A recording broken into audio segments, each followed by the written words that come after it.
వి gold trusted gold buyers తాకట్టులో ఉన్న మీ బంగారాన్ని విడిపించి ఈ రోజు ఉన్న మార్కెట్ ధరకే కొనబడును. ఇప్పుడే కాల్ చేయండి. ఆర్కే రోజా నిన్న ఒక ప్రెస్ మీట్ పెట్టింది. రాజకీయంగా రెండు పార్టీల్లో ఉన్నప్పటికీ 80 సంవత్సరాల అనుభవం ఉంది. 2 సార్లు శాసనసభ్యురాలుగా గెలిచింది, 3 సార్లు ఓడిపోయింది. ఆమె ఏపీడబ్ల్యూసీ చైర్మన్ గా పనిచేసింది, టూరిజం కల్చర్ అండ్ క్రీడా శాఖ మంత్రిగా పనిచేసింది. ఆవిడ మహిళా అధ్యక్షురాలుగా కూడా పనిచేసింది. ఆవిడ మాట్లాడే భాష, నేనంటే తాడు బొంగరం లేనోడిని, నేను రాజకీయాల్లోకి కొన్ని సంవత్సరాల క్రితం వచ్చినోడిని. ఆవిడ ఇప్పటి ఆవిడ కాదు, ఆవిడ నాయకురాలు, మళ్ళీ ఆవిడ సేవకురాలు, ఆవిడ మళ్ళీ శ్రామికురాలు, మళ్ళీ ఆవిడ అమాయకురాలు. ఒకసారి ఆవిడ ఏం మాట్లాడుతుందో ఒకసారి విందాం. ఎన్డీఏ అంటే నేషనల్ డెమోక్రటిక్ అలయన్స్. నోరు జరగట్లే కట్టో దేవుడి దేవుళ్ళ అలయన్స్ అనింది, ఏలియన్స్ అల్లా. నేను ఒకటే చెప్తున్నా ఆర్కే రోజాకి, నీకు నోరు తిరగదు, నువ్వు నగిరీలు తిరగవు. ఈవిడేం మాట్లాడుతూ ఇంకొకసారి వినండి. ఆ రోజు ఎన్టీఆర్ తీసుకొచ్చిన మంచి మంచి సంక్షేమ పథకాల్ని, మంచి మంచి చారిత్రాత్మకమైన నిర్ణయాల్ని ఎలా తొంగలో దొక్కాడో మీ అందరూ గమనించారు. ఆ తర్వాత రాజశేఖర రెడ్డి గారు తీసుకొచ్చిన సంక్షేమ పథకాలు, చారిత్రాత్మకమైన అనేక నిర్ణయాల్ని ఎలా తుంగలో దొక్కాడో మీరు చూశారు. ఈ రోజు మళ్ళీ ఒక్క అవకాశం ఇవ్వమని ఏడ్చి అధికారంలోకి వచ్చిన తర్వాత ఏ విధంగా జగన్మోహన్ రెడ్డి గారు తీసుకొచ్చిన సంక్షేమాన్ని, అభివృద్ధిని ఎలా తుంగలో తొక్కుతూ ఈ రాష్ట్ర ప్రజలకి నరకాన్ని చూపిస్తున్నారు. ఇక్కడ గమనించినట్లయితే ఆర్కే రోజు ఏం చెప్పిందో నేను ప్రత్యేకంగా మీకు చెప్పక్కర్లేదు. ఆర్కే రోజు అంటుంది ఎన్టీఆర్ గారికి సంబంధించినటువంటి పథకాలు ఆపేశాడు అంటుంది. అదేవిధంగా జగన్మోహన్ రెడ్డి గారు ఇచ్చినటువంటి సంక్షేమ పథకాలు ఆపేసి ఈ రోజు జనాల్ని రోడ్డు మీద పడేశాడు అంటుంది. జగన్మోహన్ రెడ్డి ప్రవేశపెట్టినటువంటి పథకాల లిస్టు చూడండి అయ్యా. ఇది జగన్మోహన్ రెడ్డి ప్రజలకు ఇచ్చినటువంటి నవరత్నాలు. ఒకసారి దీన్ని జూమ్ చేసుకోండి. ఇవి ఏంటంటే ఇక్కడ గమనించినట్లయితే ఎంజాయ్ విత్ గంజాయి, గంజాయిని ప్రజల్లోకి విద్యార్థుల్ని ఎలా చెడగొట్టాడు ప్రత్యేకంగా చెప్పనక్కర్లేదు. నవరత్నాలు ఇదొకటి. బ్యాటిల్ విత్ బాటిల్, ఆ బాటిల్ తో ఎలాంటి యుద్ధాలు చేశారు ప్రత్యేకంగా చెప్పనక్కర్లేదు. వీధికో స్విమ్మింగ్ పూల్, రోడ్ల మీద ఎలాంటి ఇబ్బందులు పడ్డారు, ఎలాగ నీళ్లు చెరువుల్లో పారాయని ప్రత్యేకంగా చెప్పనక్కర్లేదు. స్విమ్మింగ్ పూల్స్ ఎదిరిస్తే వేసేస్తా. తోటా చంద్రయ్య, నన్నో సుబ్బయ్య, డాక్టర్ సుధాకర్, డ్రైవర్ సుబ్రహ్మణ్యం, అమర్నాథ్ గౌడ్ లాంటి ఎంతో మంది అమాయకులు ఎదిరించినా ప్రశ్నించినా ఎలా వేసేసాడని నేను ప్రత్యేకంగా చెప్పనక్కర్లేదు. ఇక్కడ చూడండి, ప్రకృతి ప్రకృతి, ఋషికొండ కావచ్చు, మిగతా అన్ని కొండలు కావచ్చు, చెట్లుని ఎలా నాశనం చేసి నరికేశాడని ప్రత్యేకంగా చెప్పనక్కర్లేదు. ఇక్కడ చూడండి, నా భూతే నా భవిష్యత్తు, శ్రీరెడ్డి, పంచప్రభాకర్, కొడాలి నాని, పేరు నాని, అంబటి రాంబాబు, ఆర్కే రోజా, శ్రీరెడ్డి, పోసాని కృష్ణమురళి, బోరుగడ్డ అనిల్, ఇలాంటి వాళ్ళు బూతులు మాట్లాడితే వాళ్ళకి ఎలాంటి భవిష్యత్తు ఇచ్చాడు అనేది ఇదొకటి.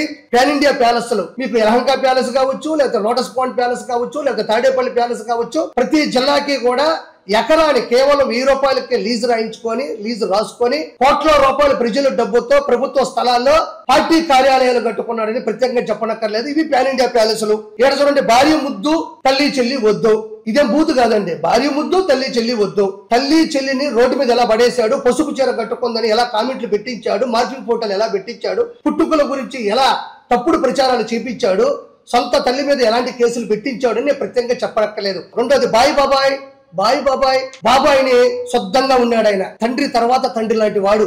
ఆయన రాజకీయ అనుభవం ఉంది. కొత్తగా పార్టీ పెట్టినప్పుడు ఇలాంటి పద్ధతులు కరెక్ట్ కాదు అని చెప్పిన బాబాయిని బాయ్ చెప్పేశాడు. ఈ రోజు ఆ బాబాయ్ లేడు. కాబట్టి జగన్మోహన్ రెడ్డి ప్రవేశపెట్టేటువంటి నవరత్నాలు ఇవి.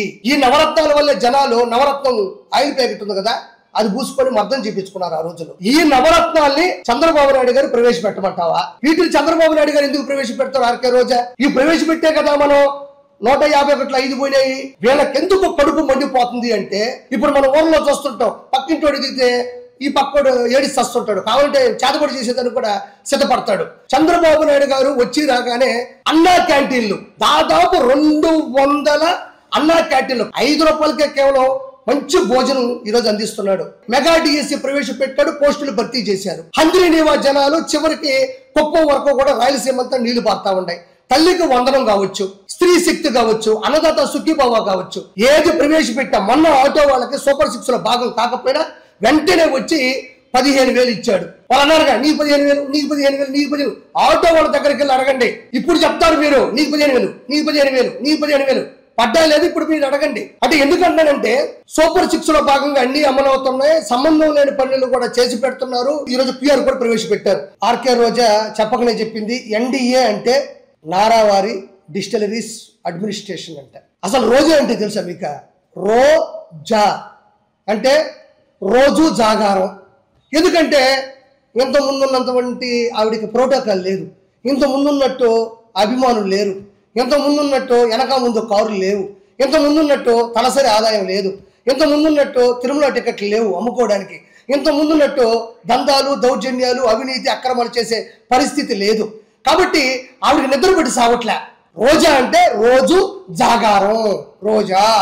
సరే ఇంగ్లీష్లోకి వెళ్ళిపోతాం సార్. ఎన్డి అంటే అనేది కదా, నారావారి డిస్టరీస్ అడ్మినిస్ట్రేషన్ అని. రోజా ROJA ఎప్పుడు చెప్తూ ఉంటుంది. రోజా ఏమంటది? రోజా అంటే ROJA. ఆర్ అంటే రేపు, ఓ అంటే వచ్చేది, జే అంటే జగనన్న, ఏ అంటే అధికారం. రేపు వచ్చేది జగనన్న అధికారం. రోజా జాగారం, రేపు వచ్చేది జగనన్న అధికారం. మనం చెప్పిన ఆ పదానికి ఒక అర్థం ఉండాలి, వాళ్ళ క్యారెక్టర్ కూడా అది సమానం అయి ఉండాలి. రేపు వచ్చేది జగనన్న అధికారం. నేను అందుకే రోజా చాలాసార్లు చెప్పా, ఒక దుండు, ఒక దుప్పటి, ఒక సాపా కొనుక్కో, పొడుకో, కప్పుకో, 3:30కో కలొస్తుంది. కల్లో అన్నొచ్చేస్తాడు,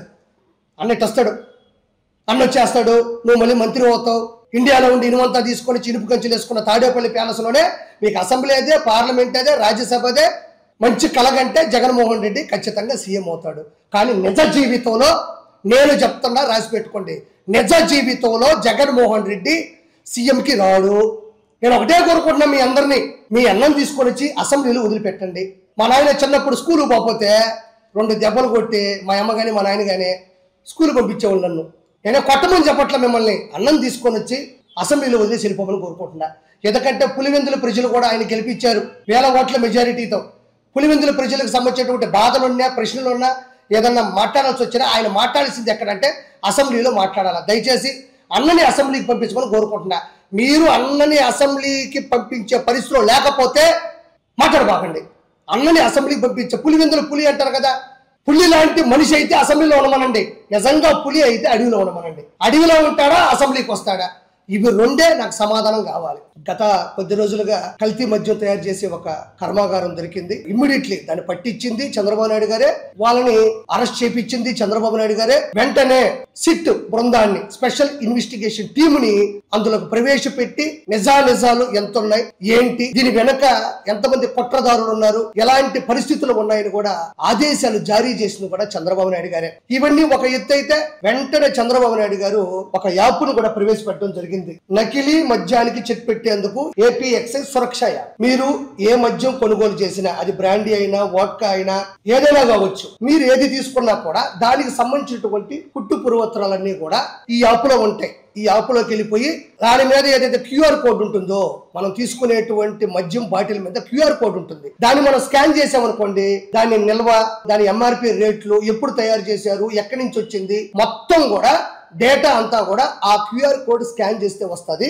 నాకు తెలిసి ప్రపంచ వ్యాప్తంగా దీనికి మంచి మన్నలు కూడా వస్తున్నాయి, తెలుగు వారు ఎక్కడున్నా కూడా. ఎందుకంటే తప్పు జరిగిన చోటే దాన్ని వెంటనే నిర్మూలించి, వెంటనే దానికి ఒక యాప్ తయారు చేపించి 1-2 రోజుల్లోనే దాని గురించి ప్రెస్ మీట్ పెట్టడం కూడా చంద్రబాబు నాయుడు గారు జరిగింది. మొదటి నుంచి కూడా ఈ గంజాయిని కావచ్చు, సారాయిని కావచ్చు, నాటు సారా కావచ్చు, ఈ కల్తీ మద్యాన్ని తయారు చేసింది, ప్రవేశపెట్టింది జగన్మోహన్ రెడ్డి. అంటే గతంలో 2019 నుంచి 2024 మధ్యన 35,000 మంది చనిపోయారు, ఆడవారి యొక్క పుస్తులు దిగాయి. అదే విధంగా 35 లక్షల మందికి వాళ్ళ ఆరోగ్యం కూడా ఇబ్బంది పడి ఆసుపత్రులు పాలయ్యారు. అలాంటిది ప్రవేశపెట్టింది, చేసింది జగన్మోహన్ రెడ్డి ఆ రోజుల్లో.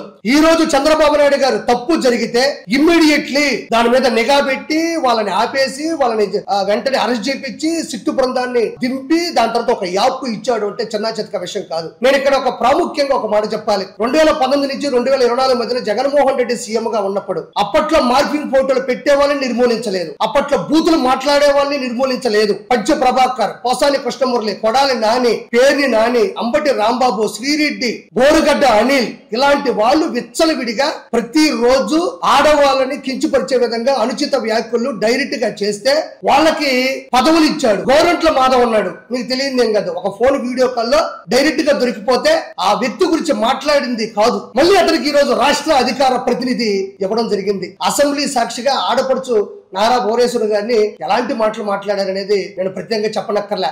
వాళ్ళ మీద కూడా వేటేయలేదు, వాళ్ళు తిట్టింది లేదు, మందలిచ్చింది లేదు. అదే చంద్రబాబు నాయుడు గారు ఈ రోజు ఈ 16 నెలల్లో ఎంత మంది మీద సస్పెన్షన్ జరిగింది అనేది నేను ప్రత్యేకంగా పేర్లు చెప్పక్కర్లేదు, మీ అందరికీ తెలుసు. మళ్ళీ రెస్పాన్సిబిలిటీ ఉండాలి, రెస్పాండ్ అవ్వాలి. ఏ నాయకుడికైనా ఉండాల్సింది రెండే. ఈ రోజు లిక్కర్ నకిలీ కర్మాగారం ఒకటి వెలుగులోకి వస్తే దాన్ని పట్టించింది చంద్రబాబు నాయుడు గారే, వాళ్ళు లోపల పంపించింది చంద్రబాబు నాయుడు గారే, సిట్టు పర్యవేక్షణ బృందాన్ని దింపింది, ఆదేశాలు జారీ చేసింది చంద్రబాబు నాయుడు గారే. చివరికి ఒక యాప్ మీరు ఏదంటే దాగిండి అనుకున్న వ్యక్తి అయితే లిక్కర్ స్కామ్ ద్వారా ఇలాంటి కల్తీ మద్యాన్ని అమ్మి ప్రజల ప్రాణాలతో ఆడుకోవాలి అని నారా చంద్రబాబు నాయుడు గారు అనుకుంటే ఈ యాప్ ని ప్రవేశపెట్టాల్సినటువంటి అవసరం చంద్రబాబు నాయుడు గారికి ఎందుకు వచ్చింది? ఇదొక్కటి చెప్పండి నాకు. ఒక మద్యం బాటిల్కి సంబంధించినటువంటి ప్రతి విషయం దీంట్లో పొందుపరుచు ఉంటుంది. మీరు ఆ రోజు ఓడిపోవడానికి ప్రధాన కారణం ఏదన్నా ఉంది అంటే నేను ఇప్పుడు చెప్పినటువంటి ఏదైతే నవరత్నాలు ఉన్నాయో ఆ నవరత్నాల్లోనే ఒక ఆణిముత్యం Jaganmohan Reddy Swathi Muthyam. For more videos like this, subscribe Big TV channel.